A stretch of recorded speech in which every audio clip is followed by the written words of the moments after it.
The United States was at the forefront of the art world in the 20th century. In a fine arts context, this is especially true after World War II with abstract expressionism and the rise of pop art. You don't need to go to art school to have heard of guys like Rothko, Pollock, Lichtenstein, or Warhol. But even before World War II, the states were paving the way for the arts in other ways. America was, and still is, a leading force for both comics and animation, respectively. American comics have been paving the way for the art form ever since its inception, from Action Comics #1 introducing the world to Superman, or the Peanuts bringing Charlie Brown and friends to the world. And early on, both comics and animation properties would have constant overlap with one another, like when Fleischer Studios created their Superman serials that are shown in theaters, or whenever Disney properties like Mickey Mouse, Cinderella, or Donald Duck were brought from the big screen to the newspaper strip. While both industries grew exponentially ever since their inceptions in the United States, they both advanced with a constant stereotype hovering above them: the notion that both mediums were created specifically to appeal to children. If you were to ask an outsider looking in, they would more often than not tell you that comics were simply juvenile fantasies meant to be consumed by children, supported by a throng of adults that haven't managed to grow past them. It's only when one dives deeper into the mediums that they become aware that comics as a whole are not solely for children.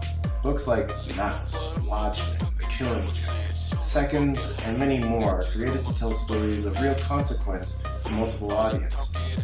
Like other more commercial arts, there were books made to target specific audiences, but to say that all of them are merely for children is a baseless accusation. And while a commercial art form born solely to make a profit at first, writers and artists alike had ideas they wanted to explore throughout the pages of their own books. However, in the early American comics industry, auteur comics weren't something that saw the light of day most of the time. There was the underground comics movement that took place in the 60s and 70s, where self-published books and books published by small publishers found audiences. Series like Teenage Mutant Ninja Turtles, Anarchy Comics, and Zap Comics came about during this time. Artists such as Robert Crumb and Robert Armstrong found an audience in this facet of the counterculture as well. And these underground comics ended up having an effect on the mainstream by leading their superhero contemporaries to introduce more social commentary and adult themes in their books.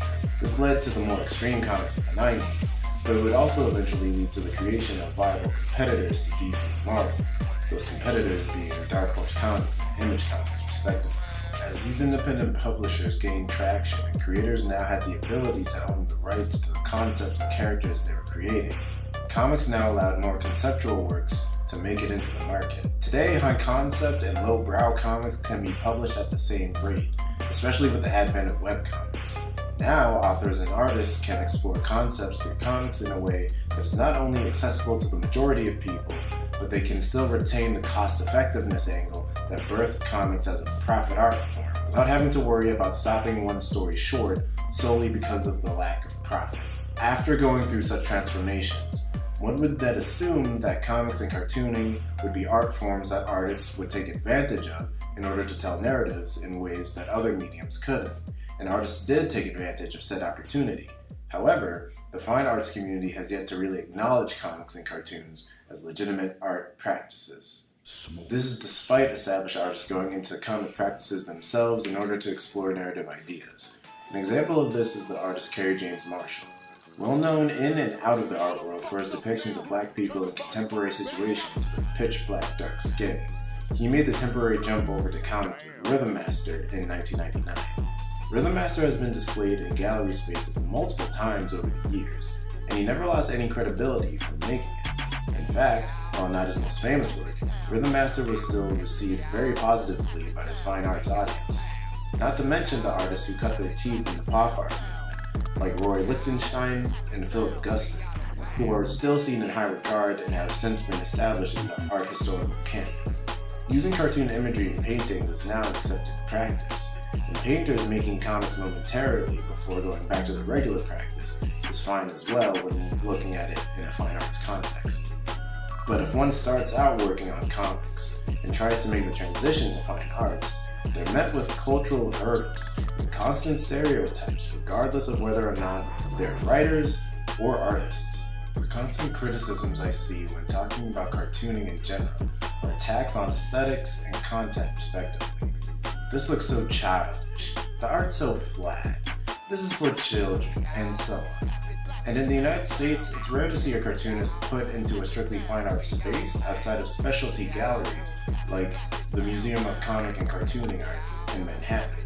The closest thing I've seen to a cartoonist crossing the divide between cartooning and fine arts was seeing Raymond Pettibon's exhibition in the MoMA. There was also Alison Bechdel's self-confessed solo exhibition hosted at the Zimmerli Museum in New Brunswick. And professors have of course recommended that myself and others engage with Robert Crumb's work as well. But out of those three artists previously mentioned, only Alison Bechdel started out in comics specifically, and was exhibited in the Fine Arts Museum later on. And even then, she did contemporary satirical newspaper strips instead of narrative comics.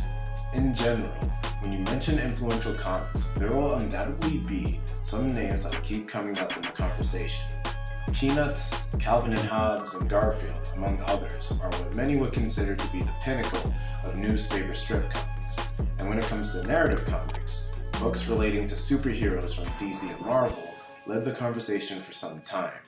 In today's market, one would be more likely to mention graphic novels like The Killing Joke, Superman for the Man Who Is Everything, Watchmen, The Hellblazer, Swamp Thing, 300, The Vision, and Mr. Miracle, among others. But long-form narratives, or runs in comics, are generally disregarded as low quality despite their merits in both their writing and their artwork, regardless of whether or not they're actually being done well or poorly. Of course, there are fan-favorite runs on books, such as Scott Snyder's Batman, or Peter J. Tomasi's Superman, or Gerard Way's Doom Patrol, or Brian Michael Bendis' Daredevil. While these books all have stellar technical art and cover a variety of concepts in thoughtful ways, while including the fun and bombast of Action Comics, the artists behind them are hardly ever given the same recognition that fine artists at a comparable level of success more readily receive. And seemingly, the most criticism of comics and cartooning comes not from fine art critics themselves, but other established artists. A postmodernist painter can create a piece where the concept is something like exploring nihilism, the folly of man, for example. But a cartoonist can make a short-form comic or graphic novel or run about the same concept, but it will be seen as lesser than due to it being in comic form and applying text to explore that content and narrative, despite it being similar or possibly even the same content as that in the painting. Fine art critics will at least have the decency to simply ignore the pieces and projects that they don't feel any strong way about. But there are some artists, established artists, that go out of their way to belittle cartooning when you bring it up in conversation. But I feel as if comics can explore concepts and themes in a way that aren't possible with a single surface. In my own practice in particular, I studied traditional drawing techniques, but I was heavily influenced by both cartoons and comics. Thus, these influences were reflected in the works that I produced. And in the comics I produced, I've explored topics such as police brutality, mental health, and recovery. I know for a fact that I wouldn't be able to explore these issues without using comics as a medium. For example, in my latest project, Ndosi, I wanted to explore the idea of recovery via concepts one would see in dreams and dream interpretation. If I had kept this idea limited to just a single piece or a series of drawings, I wouldn't have been able to execute the concept in a way that went deep enough to me. All the research into the topic I had done would have gone to waste. But according to the more doubtful artists in the fine arts community, the fact that I had to execute this comic via sequential art and text makes it lesser than that of a painting or a drawing.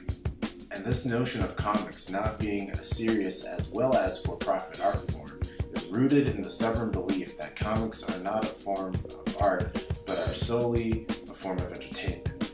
And not a form of entertainment in the same way films are, animated or otherwise, but more closely related to books. But not great American novels or your average novella, no, but more comparable to a children's book, solely due to the fact that there are pictures used to help communicate whichever narrative the author and artist are trying to convey.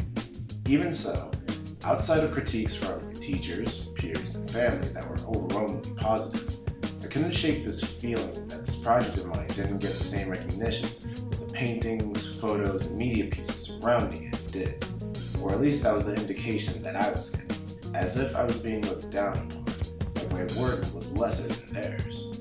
Obviously, these were just my own anxieties getting to me, but the seeds from which these fears grew from, planted by not only experiences, but what I had seen done to artwork that borrowed, referenced, or was directly involved in a language, borrowing from cartooning in order to get its messages across. The very idea that there can be an art form that goes unappreciated in a gallery setting needs to be destroyed, especially since we find ourselves in an artistic era where one can seemingly create anything and have it represented in some way, unless it reads as too graphic apparently.